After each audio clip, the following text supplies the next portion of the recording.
Kill your babies. It's very morbid when you take it literally, but it's very important. Oftentimes, you're going to get attached in some form. You're going to work for hours, maybe even days, to really nail it and get it down the way that you think works well. And you're going to get attached to that way of doing the scene. Whatever it is, something points out to you that this thing that you love, that you put hours of work into, is not right. That is ideologically a baby, and you need to kill it. Killing your babies is an artistic turn of phrase that tries to remind the artist that just because you loved it as you were making it doesn't mean that it works for your audience. If at any point something that you were working on proves to no longer fit, it needs to be removed. And honestly, it really sucks when that happens. I mean, it's happened to me before where I had an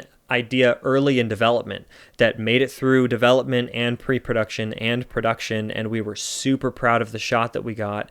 And then we spent time trying to make it fit in the edit, and it just simply didn't work. And the idea is that you're sacrificing these smaller things that you love dearly for the betterment of the video as a whole. It's still ridiculous to me how many small things, even just a few frames, can throw off the pacing of a scene. These stories that we're trying to tell really often are a lot more fragile than we would like them to be. And you have to, first and foremost, have the good of the entire project in mind. And you cannot get overly attached to any specific way of doing things. This is connected to another concept called sunk cost bias or sunk cost fallacy. This is a psychological phenomenon that humans experience when we put in a lot of time or effort into a specific thing.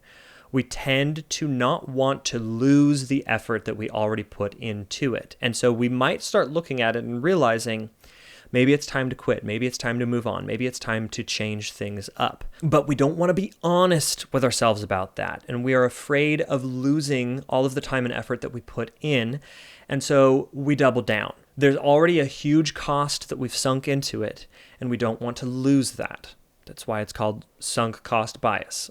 Now, sometimes evaluating the sunk cost and feeling like with a little bit more effort, we could get the rest of the way and let's just call it finished, sometimes that's absolutely valid. But sometimes we get so caught in not wanting to lose all of the effort that we've put in that we actually do ourselves a disservice. If you've done it, and if you're truly honest with yourself and you know it doesn't work, or if you've had a lot of people tell you that it doesn't work, it doesn't work.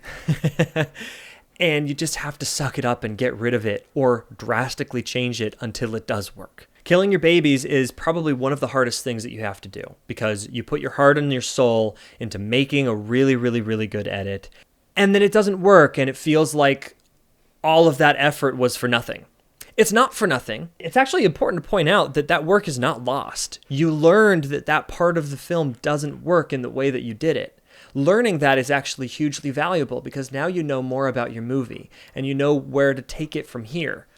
The information that you've gained is invaluable, even though the product that you were trying to create won't be used. It's like the totally infamous and cliche 1,000 ways to not make a light bulb. Can't be attached to a certain way of making the light bulb if it didn't work. No matter how many thousands of hours you put in to trying to make a light bulb work that way, if it just doesn't work, it just doesn't work. So work on making your work work. And when it doesn't work, it doesn't work. So stop trying to make it work.